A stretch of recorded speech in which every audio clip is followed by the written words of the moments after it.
Buenas tardes, buenas noches, buenos días, no sabemos en qué hora van a estar viendo este video. Como están viendo, estamos en una nueva modalidad online y virtual por las circunstancias que a todos nos tocan vivir hoy. Así que en este Me Quedo en Casa, hoy vamos a estar charlando con María Laura Tramesani, que es licenciada en Economía, diploma de honor en la Universidad Católica Argentina, licenciada en Sistemas del ITBA, con una trayectoria de más de 25 años en el sistema financiero argentino internacional, y con foco en el área de Asset Management. Antes de fundar AG Finanzas, se desempeñó como directora ejecutiva de JP Morgan en el área de Wealth Management, con responsabilidades en Argentina, Uruguay y Chile. Fue Head and Research en el Bank Boston, CEO de 1784 Sociedad Anónima, compañía de fondos mutuos de Bank Boston, y CEO de Consultatio Asset Management. María Laura Tramesani ha sido rankeada como una de las 100 mujeres más importantes de la Argentina por la revista Apertura y de la Universidad Torcuato Di Tella. Y bueno, hoy tenemos el gusto de tenerla acá en esta modalidad. Lamentablemente no la van a poder disfrutar para hacerle todas las preguntas y sacarle el jugo absoluto, pero vamos a tratar de aprovecharla al máximo. ¿Cómo estás, María Laura?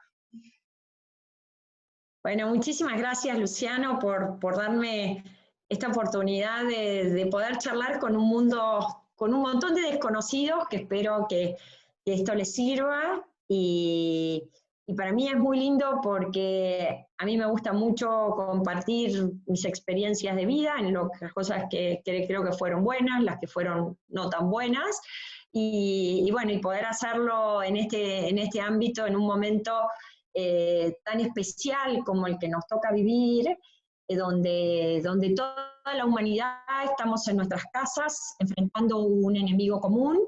Es algo bastante particular y único, ¿no?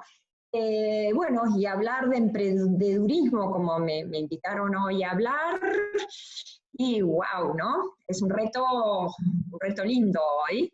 Pero bueno, intentémoslo y veamos a ver un poco qué sale de todo esto, ¿no? Así que bueno, un poco lo que a mí me gustaría en esta charla es tratar de que esta charla los ayude a iluminar días que parecen bastante negros, días donde, digamos, en eso nos permita soñar un poco, ¿no? Pensar, soñar, a ver qué vamos a hacer de nuestras vidas cuando salgamos de este encierro. Y un poco esa es la forma en la que me gustó armar esta charla. Yo les cuento, digamos, básicamente que yo soy una enamorada de la vida, claramente. Creo que lo mejor que nos pasa en la vida cuando transcurre el tiempo y cuando nos van pasando los años es que le vamos encontrando sentido a las cosas que nos han ocurrido. Y un poco también esto es lo que creo que cuando pase el tiempo, en algún momento le encontraremos algún sentido a lo que parece hoy un sinsentido. No sé si ustedes, los que me están escuchando, han visto un video que para mí es fabuloso, y ahora los que no lo vieron y tienen tiempo, googleenlo. Es una charla que Steve Jobs da a los egresados de la Universidad de Stanford, donde la charla es toda alucinante. Pero hay una frase que a mí me ha quedado siempre grabada y que me encanta. Él tiene una frase que dice en inglés, connecting the dots, que dice conectar, que en castellano quiere decir conectar los puntos. Y creo que es esas charlas que es esto de que cuando uno mira hacia atrás su propia vida, ve cómo esos puntos sueltos que en algún momento no tenían sentido, con el pasar del tiempo cobran sentido. Por eso les recomiendo bueno, que eso, que para mí es un dato, yo lo tomo como un dato, me encanta eso, bueno, entonces empecemos a analizar. A mí en lo personal yo les diría que la vida me permitió vivir, y vivir con mayúscula. ¿Por qué les digo? Porque para mí eso quiere decir que la vida me permitió reír, me permitió llorar, me permitió triunfar, fracasar, soñar, y en algún momento también pensar que todo estaba perdido. Pero cuando miro hacia atrás, después de esos tantos transcurrir y tantas cosas que a uno le han pasado, digo, estoy conforme. Digamos, claramente estoy orgullosa de la vida que viví. Pero bueno, les voy a contar un poco ya más en concreto, ¿no? Bueno, como bien Luciano me presentó, me llamo María Laura Tramisani. Nací en una familia de profesionales. Mi padre era médico investigador, hacía neurobiología, todo un adelantado para su época. Imagínense años 50, y donde hoy todos escuchamos a Facundo Manes y demás hablar. Bueno, mi padre, que era discípulo mimado del doctor Bernardo Uzay, uno de nuestros grandes premios Nobel, era una persona claramente intelectualmente brillante, fue un adelantado para su época. Fue hijo de migrantes, mis abuelos, unos luchadores de aquellos, que en base a mucho esfuerzo pudieron tener una muy buena posición económica y darle a mi padre la posibilidad de ser un hombre claramente muy importante en ciencia después de haber hecho una carrera muy, muy importante. Mi mamá también, mi mamá después de, haber ido a lo que en su época era un colegio de señoritas, fue impulsada por mi abuelo ser odontóloga. También toda otra adelantada para su época. Mis abuelos paternos eran unos ídolos. Mi abuelo era odontólogo también, inmigrante, fundó 3 colegios porque él era un convencido que la educación era el lugar donde se encontraban oportunidades y del lugar que permitía a la gente salir de estados, de situaciones humildes. Y bueno, y mi abuela otro genio. Mi abuela era secretaria, imagínense en esa época, años 40, 50, trabajar era todo una mujer de vanguardia, además de que cosía como una reina, ¿no? Bueno, y cuando mamá se casa con papá, cambió el consultorio por la cocina y se transformó en una cocinera superlativa, a la cual no le quedó, les diría, profesora de cocina por aprender cocina, ni en Argentina ni en el mundo. Todo lugar en donde podía aprender cocina iba. También fue una precursora en el trabajo voluntario. En los años 70, mamá enseñaba cocina a las empleadas domésticas en la iglesia de San Agustín. Y yo a los 7, 8 años aprendí lo que era el trabajo voluntario y esa responsabilidad de que el que más tiene o el que más sabe o el que algo tiene que brindárselo a aquellos otros. Entonces yo les diría que tuve una casa muy particular en ese sentido, donde trabajo, esfuerzo, racionalidad, amor por la excelencia, diálogos inteligentes era el pan nuestro de cada día. Y bueno, y esa formación a uno le permite, y lo responsabiliza para hacer cosas o tratar de hacer muchas cosas en la vida. Pero bueno, como me invitaron acá a hablar de emprendedurismo y de mi carrera, me gustó encuadrarlos, pero les voy a contar un poco más qué es lo que hice y qué es lo que hago y cómo hice eso que hice. A los 58 años, es la edad que tengo, me considero una emprendedora, pero porque emprender para mí es una actitud. Básicamente es una actitud donde nosotros, para poder hacerlo, creo, tenemos que desarrollar nuestra capacidad de resiliencia. Es un término que hoy está muy de moda y que en época de coronavirus creo que tenemos que ejercitarlo y ejercitarlo muy bien y prepararnos para ejercerlo con todo cuando logremos vencer al virus. ¿Y en qué consiste ser resiliente? Consiste para mí en esa capacidad de poder ponernos de pie después de cada golpe. No quiere decir para mí esto de decir mirar cuántas veces nos caemos, sino claramente cuántas veces somos capaces de levantarnos. Y bueno, y es aprender a movernos cómodos ante la adversidad, porque el dolor siempre es inevitable, pero el sufrimiento es optativo. ¿Y cómo lo hacemos entonces? ¿Cómo hacemos para desarrollar esa capacidad de resiliencia que creo que tiene que ser básica para cualquier emprendedor?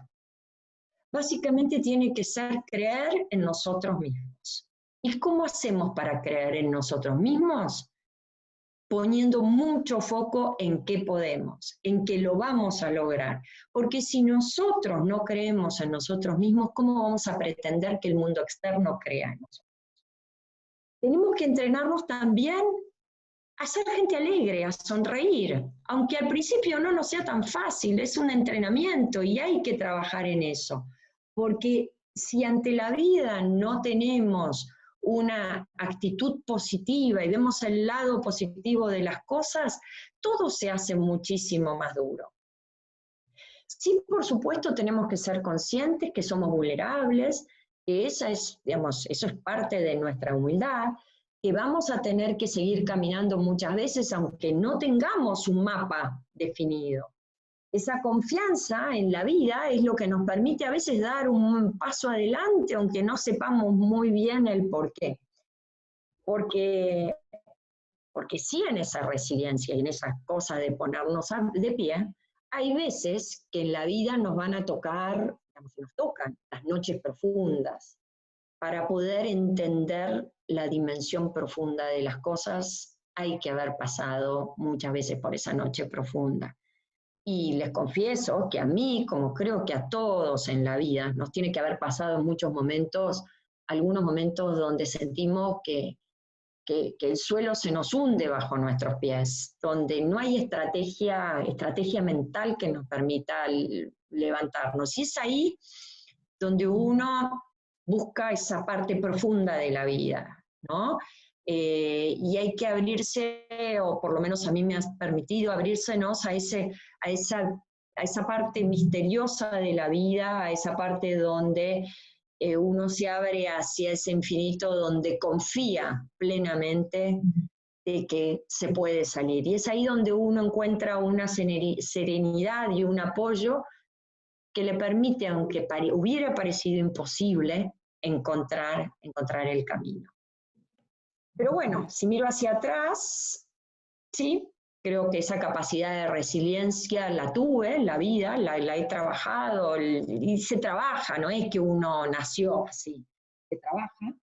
Y que creo que en la vida me fue muy bien, como les digo, aunque no todo haya sido color de rosa.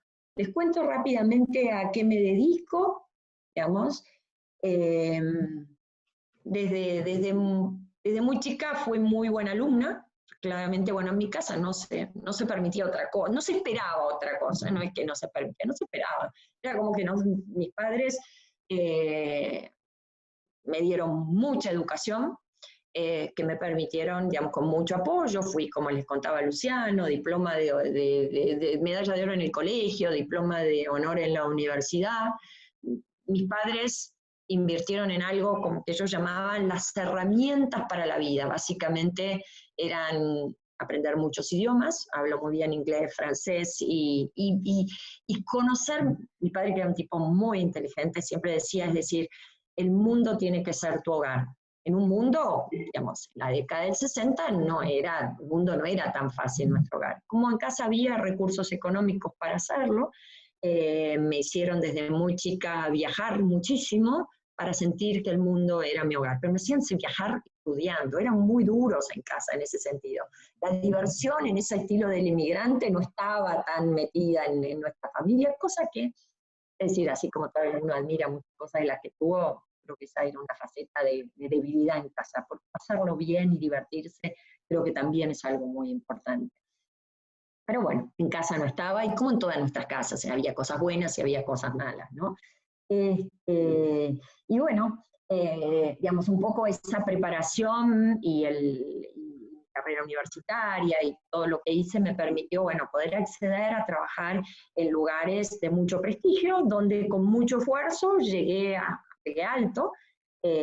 Trabajé, como les decía Luciano, en una empresa de Bank Boston, digamos, que se llamó 1784, donde fui CEO de esa compañía. Esa compañía fue tremendamente innovadora porque trajimos a la Argentina la posibilidad de que tienen en el mundo de invertir. Bueno, hoy ya es mucho más común en fondos comunes de inversión, lo trajimos nosotros a la Argentina. En esa compañía fui digamos, como número uno de esa compañía, manejé más de 2.000 millones de dólares de ahorros de argentinos, tuve más de 150 empleados a cargo y más de 100.000 clientes, bueno, que creían que, bueno, hoy cosas bastante cuestionadas, Argentina como un lugar para ahorrar, porque, bueno, porque es muy triste y muy duro, digamos, la situación económica de cara al ahorro en Argentina, donde, bueno, yo soy una convencida que es el motor bueno, de mucho progreso de un país. Pero eso por ahí es para la próxima charla, no para esta, ¿no? Luego trabajé también en JP Morgan. JP Morgan es para cualquier banquero la meca de un banquero, es una institución alucinante en el mundo, de muchísimo prestigio y muchísimo amor por la excelencia, donde ahí me dediqué a trabajar, digamos, con, digamos, clientes muy ricos, claramente, a quienes les administrábamos el dinero y demás, y asesorando en esa materia. En definitiva, un poco mi carrera está muy asociada a la administración, como explicaba Luciano al principio, a la administración de dinero de clientes. Y yo en eso digo que me considero muy afortunada también, porque al final del día lo que cambia es el tamaño de la billetera, pero la gente es muy parecida. Y cuando uno trabaja con algo tan sensible como es el dinero, puede entender la esencia muy profunda de la gente. Porque si ustedes se ponen a pensar, salud, dinero y familia, depende del lugar que uno lo ponga en su escala de valores en la vida, te determina un tipo de persona. Pero son de las tres cosas que no dudamos prácticamente todos, que son las cosas como muy básicas en nuestras vidas, ¿no? Salud, dinero y familia. Familia primero, salud segundo, dinero tercero, 1, 2, 3, pero alrededor de esos rangos siempre está dando vuelta las prioridades que la gente pone en su vida. Y bueno, y entender qué relación tiene la gente con el dinero me permite, como les digo, conocer rápidamente su esencia. Y haciendo un pequeño paréntesis acá, y porque esta charla habíamos pretendido hacerla durante el mes de marzo, que era el mes de la mujer, y tiene que ver básicamente con esta condición mía de mujer y esta charla metida en ese mundo. Y quiero hacer un paréntesis, ¿no? A mí me preocupa mucho la relación que las mujeres, y básicamente las mujeres argentinas, tienen con el dinero. ¿Y por qué lo digo esto y que me preocupa? Porque nosotros, digamos, estamos en esta carrera por la igualdad y tenemos que, digamos, en esta carrera por la igualdad, en esta carrera por hacer carrera, nos olvidamos muchas veces que también tenemos que luchar por una igualdad económica. Y tenemos como mujeres que amigarnos con el dinero. Las mujeres buscan escalar en sus carreras profesionales, llegar más alto, pero realmente darle al dinero la importancia que tienen que tener como le da el hombre en general, nosotros estamos todavía muy lejos. ¿Y por qué digo yo que esto es tan importante? Porque la sociedad del siglo XXI, nos guste o no, es un dato, dinero es poder.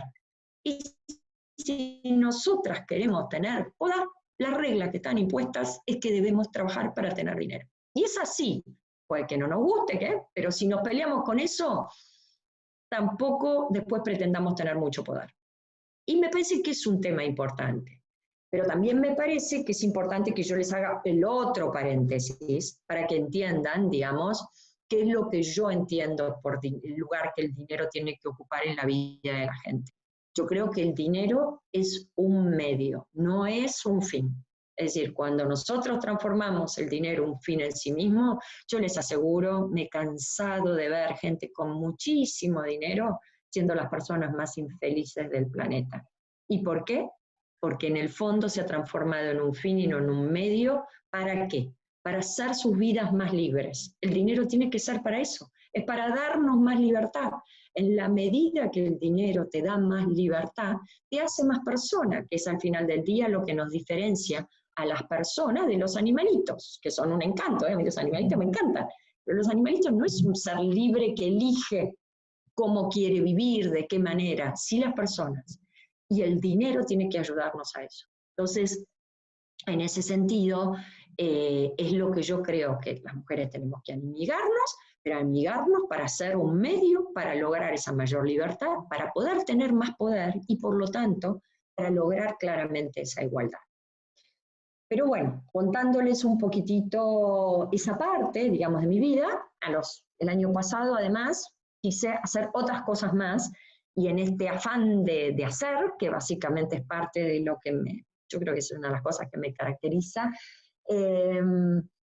desarrollé una plataforma digital, lo hice con una socia, digamos, que es contadora y digamos, muy, una persona muy reconocida en ese ámbito, y pues desarrollamos una plataforma digital para asistir a los contadores a calcular el impuesto a la renta financiera. Es una cosa muy específica y bastante técnica, pero donde los contadores hoy no tienen herramientas tecnológicas para hacerlo. Bueno, hicimos esta plataforma, hoy la tenemos en el mercado, y a mí me encantó porque me permitió entrar muy en el mundo de lo digital, poder entender, digamos, la nueva avanzada, que obviamente tiene muchos años, pero meterme desde el corazón, desde tener una empresa que hace esto. Y realmente me encanta porque, y todos lo vamos a ver, después que salgamos de esta etapa de coronavirus y de encierro, el mundo de la virtualidad se nos va a ver metido de tal manera que seguramente vamos a tener muchos cambios en las formas de relacionarnos, en nuestra forma de movernos, de aprender, de estudiar, de comunicarnos. Bueno, vamos a ver, eso también va a ser para la próxima charla, ¿no? Es decir, ¿qué mundo nos va a quedar después de tanto tiempo de encierro?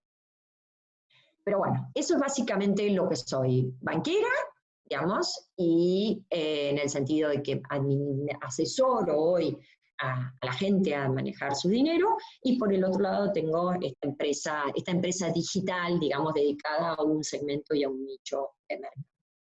Pero bueno, a ver, como cosas que me parece que me gustaría transmitirle de qué me sirvió, porque primero les dije, a ver, para ser emprendedor creo que la resiliencia es un tema, digamos, como básico, ¿no?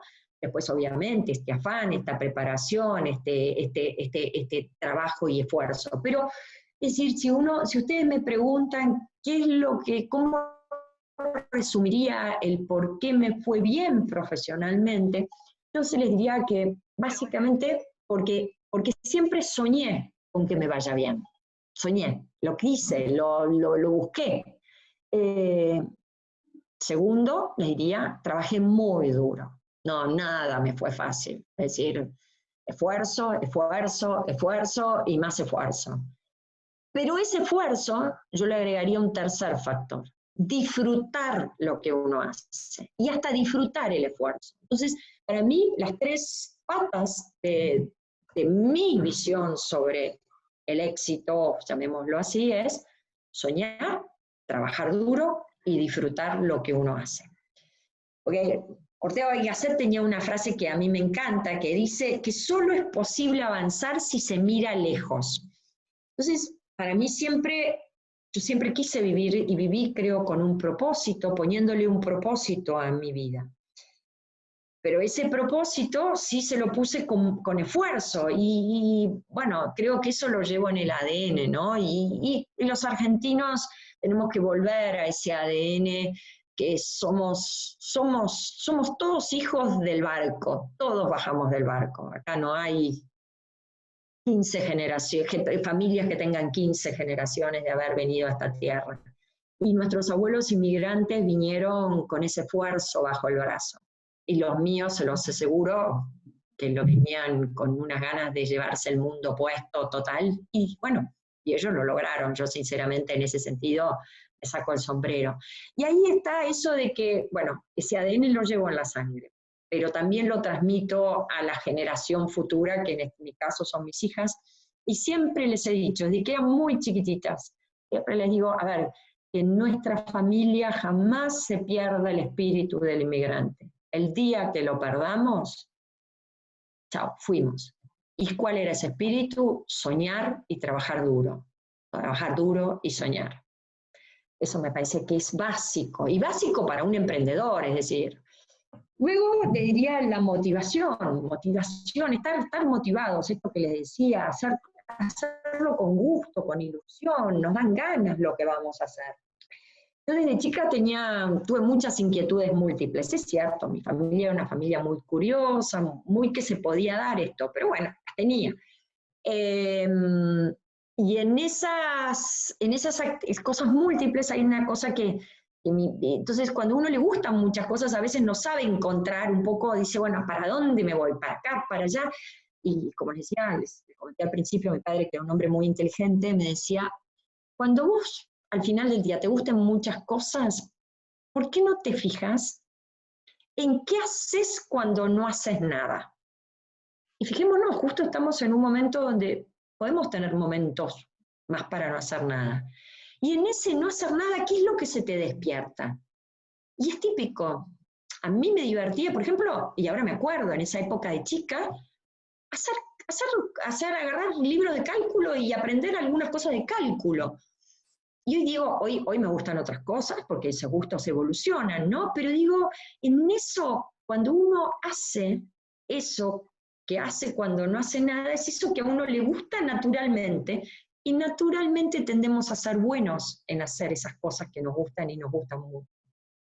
Entonces, me parece que eso es muy importante. El otro tema que, si bien el emprendedor es un amante del hacer, básicamente emprender es hacer, creo que a medida que me han ido pasando los años, voy tomando ese emprender como, porque yo soy una hacedora nata, claramente me gusta, me encanta hacer, pero creo que a ese hacer hay que ponerle un poquito más de, digamos, de generación de vida interior, y generación de parar a mirarlo desde otro ángulo.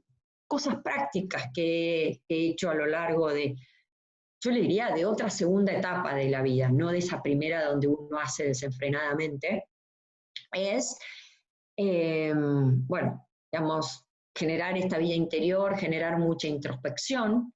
Y en el último tiempo, digamos, a partir de que me gustan mucho las neurociencias, más allá de lo que yo escuchaba en casa, hoy hay otro mundo muchísimo más evolucionado que nos enseñan un montón de cosas. La meditación como forma de descanso de nuestra vida, de nuestro cerebro, y como forma para, es decir, poder evaluar desde un ángulo de mayor serenidad, me ha dado mucho resultado. Yo sigo a un neurocientífico que me enloquece, que se llama Mario Alonso Puig, que siempre cuenta, que dice que la meditación es a nuestro cerebro lo que el descanso de hachar es al hachero. El hachero, aquel que está hachando árboles, si no para afilar su hacha, sigue hachando y sigue, pero lo hace a costa de un esfuerzo personal fenomenal. Imagínense lo que es podar un árbol con un hacha que no esté afilada. Tienen que ponerle una carga de esfuerzo físico brutal. Bueno, eso es lo que él dice, y tal cual, yo después de bastante tiempo, ya ahora hace casi un año que medito prácticamente todas las mañanas, y no es demasiada cosa, media hora, 20 minutos todos los días. Esto es lo que el afilar el hacha es al hachero, es hacer lo mismo, pero con esfuerzos menores. Entonces, a mí por lo menos me ha dado un resultado fenomenal. Se los aconsejo, y creo que esto, por lo menos, además, lo que hacen neurociencias dicen claramente que se modifica nuestra contextura cerebral al darle estos momentos de descanso a nuestro cerebro.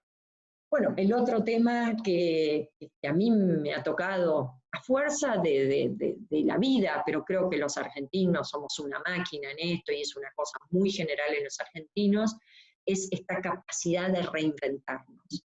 Y a un emprendedor la reinversión, reinventarse tiene que ser parte de su vida, ¿no?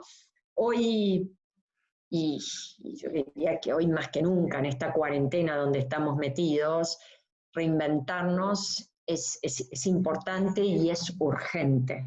Entonces aprovechemos este tiempo para pensar cómo nos vamos a reinventarnos. Y bueno, y después hay que dar el primer paso, y en ese primer paso hay que tirarse a la pileta. Y ahí sí, ahí es un poco de coraje, ¿no? Porque hay veces que esa pileta uno no sabe medio dónde se está tirando, pero yo creo que cuando uno se tira a la pileta, la vida a uno no lo deja solo si está realmente convencido. De hecho, este neurocientífico que yo les digo que me encanta, dice que el cerebro humano, cuando encuentra un qué y un por qué de verdad, el cerebro naturalmente activa células, digamos, partes del cerebro que estaban dormidas y solo se encuentra el cómo y el dónde. Entonces está, en este tiempo que tenemos tiempo para pensar, pensemos en un qué y en un por qué de verdad. Y después vamos a ir viendo que esto se nos puede ir dando. Y bueno, y por último, creo que también para los que tenemos estos días la dicha de que hay una parte que sí y otra parte que no, ¿no? De poder estar en esta cuarentena en casas y ver un poquito más la naturaleza y mirarla, creo que la naturaleza enseña un montón. Un montón. Bueno, los que no, hoy tenemos, digamos, National Geographic o alguna cosa, alguna linda serie de mirar la naturaleza en Netflix, que también lo podemos hacer, y vamos a ver cómo la naturaleza es muy sabia en mostrarnos cosas de este estilo. Es decir, fíjense que la pata, cuando larga los patitos al agua, ¿no es cierto?, los inspira, no los saca las patadas, le da como esa cosa de animarse. La naturaleza lo hace con una delicadeza maravillosa. Es decir, la naturaleza nos inspira a superar el miedo y a lanzarse a esas aguas que a veces parecen desconocidas y que dan miedo.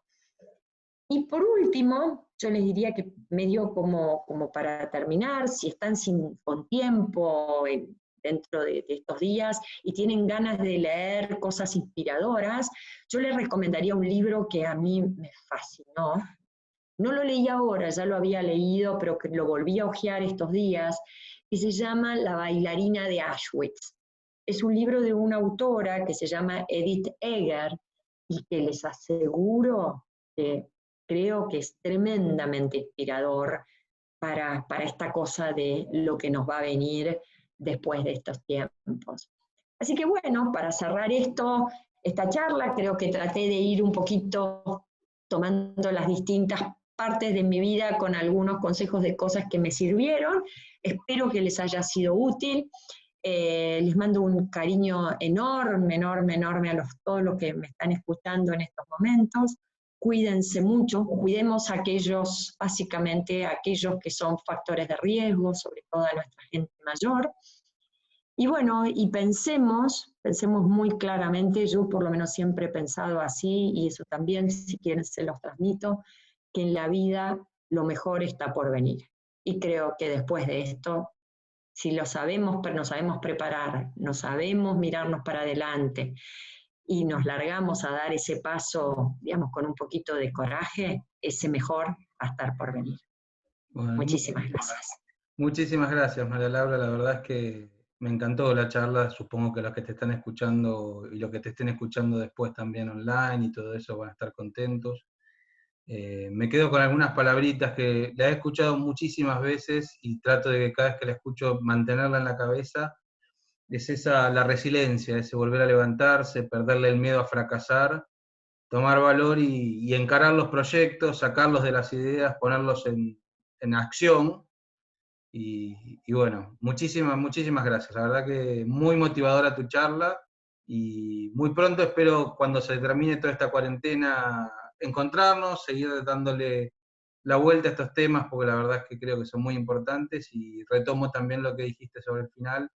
Cuídense todos, quédense en sus casas, traten de salir lo menos posible, que vamos a salir adelante seguramente y nos vamos a levantar también, como país, como sociedad.